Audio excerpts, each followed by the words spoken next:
Hello students, welcome back to another video. I hope you all are doing fine. So today we are going to discuss chapter number 22, active and passive voice. So let's get started. Active and passive voice.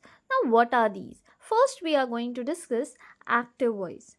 A sentence in which the subject does the action to the object is said to be active voice. Means जहाँ पे जो आपका subject है जिसके बारे में आप बात कर रहे हो वो ऑब्जेक्ट पर एक्शन कर रहा है तो उसे हम क्या कहते हैं एक्टिव वॉइस। जैसे कि देखो रिया एट 2 चपातीस। सब्जेक्ट कौन है? रिया। क्या कर रही है? चपाती खा रही है। तो ये ऑब्जेक्ट है, ये सब्जेक्ट है और ये वर्ब है। तो बेसिकली बच्चों एक्टिव वॉइस क्या होता है?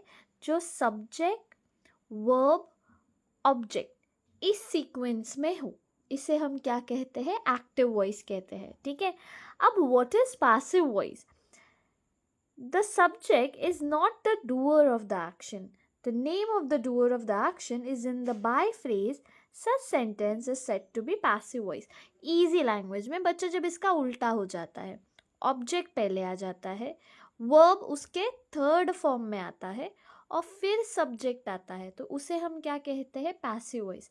यहाँ पे सीक्वेंस क्या होती है कि सब्जेक्ट लास्ट में लिखा जाता है, सब्जेक्ट के थ्रू जो भी एक्शन हो रही है वो लास्ट में फ्रेज में स्टेट किया जाता है और यहाँ पे ना बच्चों एक वर्ड आ जाता है दैट इज बाय।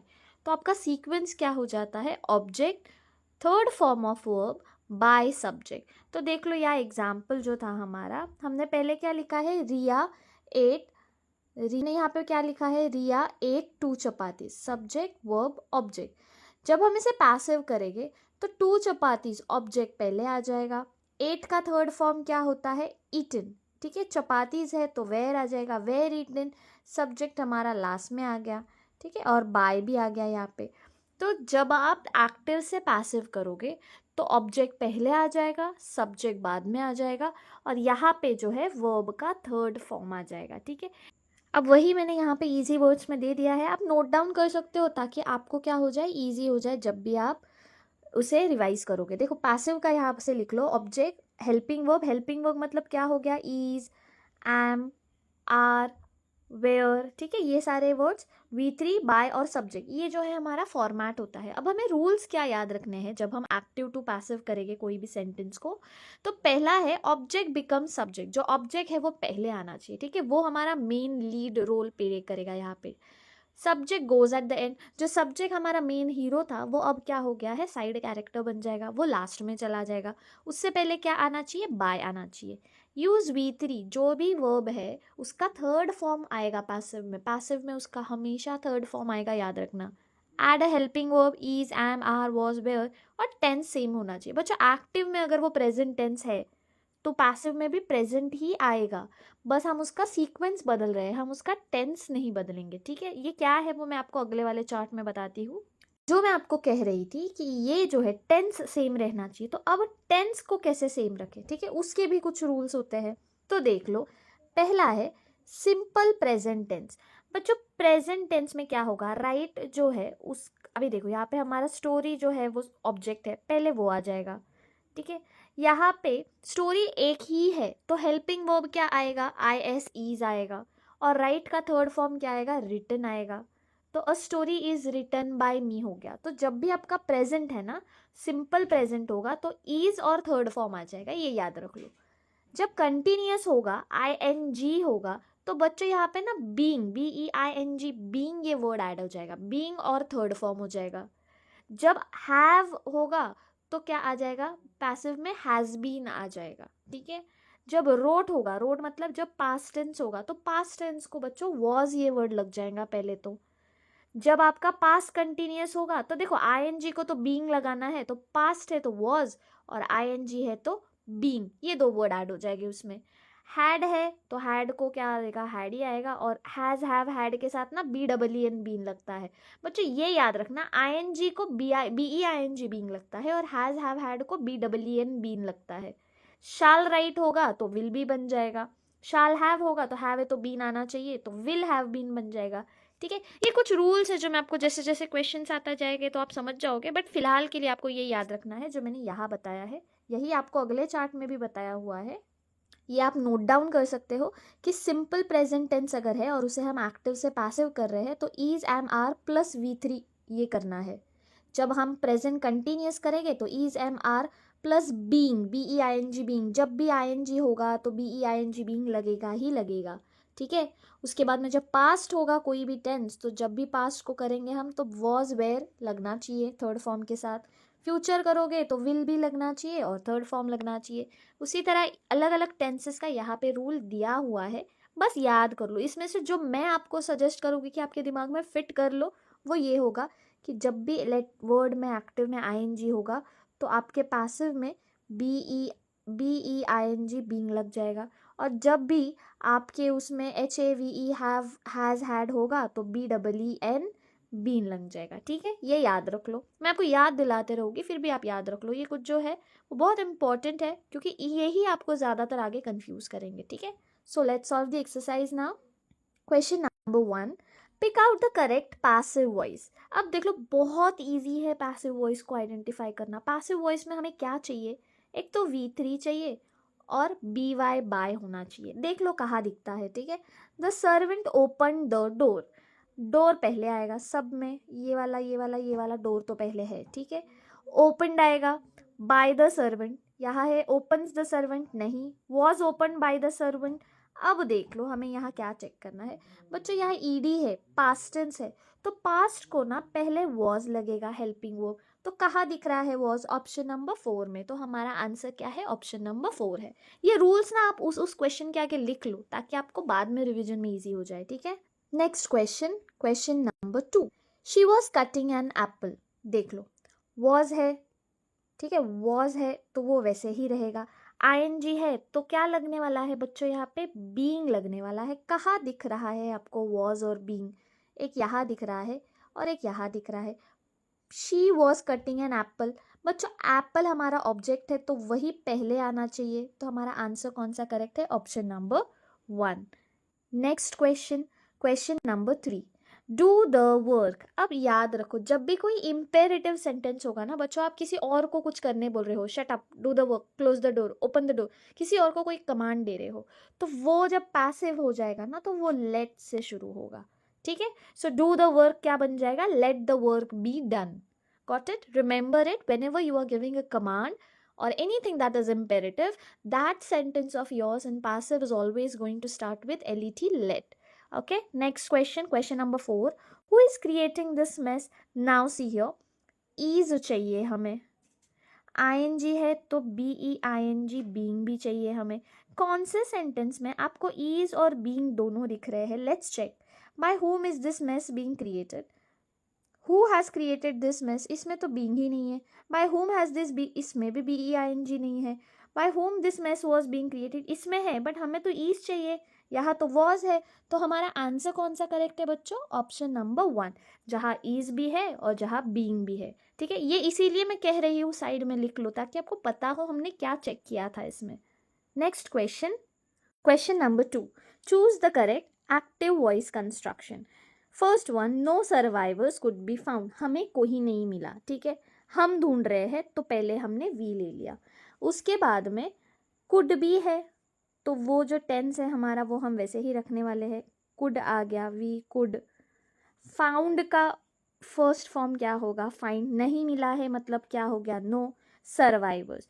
क्या हो गया sentence, we could find no survivors. Answer is option number 3। Next देख लो, the door was open by the servant, यहाँ हमारा सब्जेक्ट पहले क्या आएगा, सर्वेंट आएगा, फिर वॉज ओपन, ठीक है, क्या ओपन किया है उसने, डोर ओपन किया है, तो हमारा क्या आने वाला है, सर्वेंट, पास्ट टेंस वैसे ही रहेगा, open the door, servant open the door, option number 2। देखो यहाँ वॉज है मतलब ये ओपन जो है पास्ट ही रहेगा तो हमने उसे वैसे ही रखा है, ठीक है।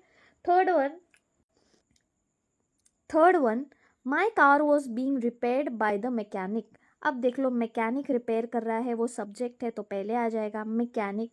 वॉज बींग है, पास्ट टेंस है, वॉज तो रहेगा ही वैसे के वैसे, और बींग है मतलब ING आएगा, रिपेयर के आगे ING लगा दो, रिपेयरिंग माई कार। तो सेंटेंस क्या बन गया, mechanic was repairing my car, option number 3। देखो बच्चों यहाँ हमें ना इजीली पता चल रहा था BEING बीइंग है तो ING आना चाहिए, यहाँ वॉज है तो हमारे उसमें भी वॉज ही आएगा, तो हमारा आंसर ऑप्शन नंबर 3 है। ये बिना लिखे भी समझ में आ रहा था, ठीक है।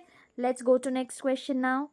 Question number 3, choose the correct sentence in the passive voice, ठीक है, हमें पैसिव वॉइस ढूंढना है। अब देखो बच्चों पैसिव वॉइस के लिए क्या आना चाहिए मुझे बता दो, BY बाय दिखना चाहिए, चेक कर लो कहाँ कहाँ दिख रहा है। The wood cutter drop his eggs into the water, नहीं, that house had not been bought by me, okay this sounds fine to me. We green wit in the milk, नहीं, डायरेक्ट डायरेक्ट वी वगैरह कह रहे हैं। Elijah open the envelope, नहीं, ये तो active हो गया, तो answer is option number 2, that is that house has not been bought by me. Next check कर लो कहाँ आपको BY बाय दिख रहा है, यहीं पे दिख रहा है, देखो बाकी तो कहीं मुझे दिख नहीं रहा है, तो मेरा आंसर क्या है, ऑप्शन नंबर 1 है। देखो यहाँ सब तो दे, ही, शॉफर, ये सारे तो सब्जेक्ट पहले ही लिखे हुए हैं, एक्टिव है, सिर्फ पहला वाला जो है वो पैसिव है, ठीक है। Let's go to next question. Question number 4, choose the incorrect sentence. Incorrect sentence मतलब हमें रॉन्ग सेंटेंस चूज करना है। अब कौन सा वॉइस ढूंढना है, पैसिव। बच्चों पैसिव में अगर BY बाय है तो वो करेक्ट है, ठीक है, अगर नहीं है या रॉन्ग तरह से है तो वो रॉन्ग हो गया।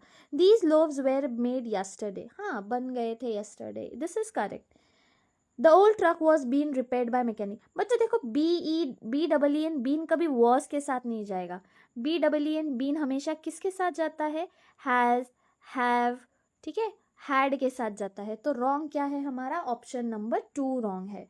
Next one, let this gift be donated to charity, correct है। The unruly boys had been, देखो हैड और बीन बराबर है, तो this is also correct. Building was constructed by reputed, ये भी करेक्ट है, वॉज और constructed. Let this money be use for the welfare, ये जो है रॉन्ग है, इसका कंस्ट्रक्शन जो है वो थोड़ा रॉन्ग है, तो answer is option number 4। Let's go to next question now. Question number 5, fill in the blanks. A novel dash by my sister, मेरी सिस्टर जो है उसने नॉवेल लिखी है, ठीक है। अब ये लिखी है मतलब क्या है बच्चों, देखो हैव रिटन तो नहीं आएगा, इज राइटिंग भी नहीं आएगा, रिटन भी नहीं आएगा, हैज़ बीन रिटन आएगा, कि नॉवेल जो है वो लिख चुकी है। देखो हैव जो है ना ये एक्टिव में आता है, इज जो है वो एक्टिव में आता है, रिटन जो है वो सिर्फ रिटन तो नहीं आएगा, इसमें से पैसिव जो है ना बच्चों सिर्फ ये है, novel has been written by my sister, so answer is option number 2, okay. No humans dash in the wreck of the ship. अब यहाँ पे सीधा सीधा जो हमें क्या दिया है, second, no humans dash in the wreck of the ship, कोई भी ह्यूमन मिला नहीं था। वेयर फाउंडेड नहीं आएगा, आर फाइंड नहीं आता है, कुड फाइंड नहीं आएगा, कुड बी फाउंड आएगा। देखो क्योंकि हम पैसिव ढूंढ रहे हैं, पैसिव में थर्ड फॉर्म आना चाहिए, तो फाइंड का थर्ड फॉर्म क्या होता है, फाउंड होता है, सो answer is option number 4। A stunning comet dash by the astronomer, देखो स्टनिंग कॉमेट है, एस्ट्रोनॉमर ने स्पॉट किया है, अब नोटिस किया है। हम जब पैसिव में बात करेंगे ना बच्चों, तो पैसिव में थर्ड फॉर्म आना चाहिए, नोटिस का थर्ड फॉर्म क्या आएगा, नोटिस्ड आएगा, तो या तो ऑप्शन नंबर 1 ही है वैसा वाला थर्ड ऑप्शन, तो इसका आंसर डायरेक्टली क्या है, ऑप्शन नंबर 3 है, वॉज नोटिस। देखो ये ING वाले आएंगे ही नहीं, क्योंकि यहाँ पे कहीं पे भी पैसिव में देख लो, वॉज बीन नोटिसिंग, बीन तो कभी जाता ही नहीं ING के साथ, was noticing, being BEING being लगता है हमें, बराबर है ना, यहाँ कहीं दिया ही नहीं था, इसलिए answer number 3 is correct according to the construction, okay. Question number 6, choose the correct answers for the given questions. Is the project complete, project complete है क्या, अब आपको बोलना है इसका आंसर। अब हम एक एक करके चेक करते हैं। No it is been completed, देखो BEEN बीन ये हैज़ और हैव के साथ ही जाता है, मैंने आपसे बार बार कहा है, तो ये तो रॉन्ग हो गया। No it is being completed, ठीक है ये मुझे सही लग रहा है। नो इट इज़ कंप्लीटेड ना, उन्होंने पूछा ही है कंप्लीट हुआ है क्या, तो आप नो और हाँ कैसे एक साथ बोल सकते हो, तो it is wrong. No it will been, will के साथ भी बच्चों बीन कभी नहीं जाता, so answer is option number 2, okay. Next, has the escaped convict been caught, क्या वो पकड़ा गया है, आपको बोलना है नहीं वो पकड़ा जाएगा, बराबर है। येस ही कॉट, देखो यहाँ बीच में कुछ तो वर्ब चाहिए था, तो ये नहीं है। Yes he is been caught, बच्चों BEEN बीन कभी भी ईज के साथ नहीं जाता, वो हमेशा हैज़ हैव हैड के साथ जाता है, तो ये भी रॉन्ग हो गया। No but he was caught yesterday, बच्चों वो पूछ रहा है पकड़ा गया है या नहीं, नो भी बोल रहे हो और बोल रहे हो कल पकड़ा भी गया है, तो ये तो रॉन्ग हो गया. So the answer is option number 4. Okay, see active और पैसिव की बात क्या है ना, कि आप इसका आंसर प्रिडिक्ट नहीं कर सकते अनलेस एंड अनटिल आप उसके सारे ऑप्शंस पढ़ नहीं लेते. ठीक है, तो आपको रूल वर्ड बाय वर्ड पता होना चाहिए कि ये जो B double E N been है वो किसके साथ जाता है, तो एच हैज़ हैव हैड के साथ जाता है. B E I N G being जो है वो किसके साथ जाता है, तो आई एन जी वाले वर्ड्स के साथ जाता है. फिर ईज जो है वो प्रेजेंट में होता है, वॉज जो है वो पास्ट में होता है, विल जो है वो फ्यूचर. ये आपको सारे रूल्स याद होने चाहिए, then only it will be easy for you to eliminate the options which are not applicable over here. Okay, so I hope you have understood. अगर फिर भी आपको कोई डाउट होगा तो लेट मी नो. हम एक्टिव एंड पैसिव का एक अलग से और एक वीडियो बना देंगे जिसमें हम सिर्फ उसका बेसिक ले गए, एक्सरसाइज के बिना सिर्फ बेसिक एक्सप्लेनेशंस और रूल्स एक्सप्लेन कर लेंगे. ठीक है, if you want that then just let me know, I will upload that video. Okay, so I hope you all have understood, and if you have, then don't forget to like, share and subscribe to the channel.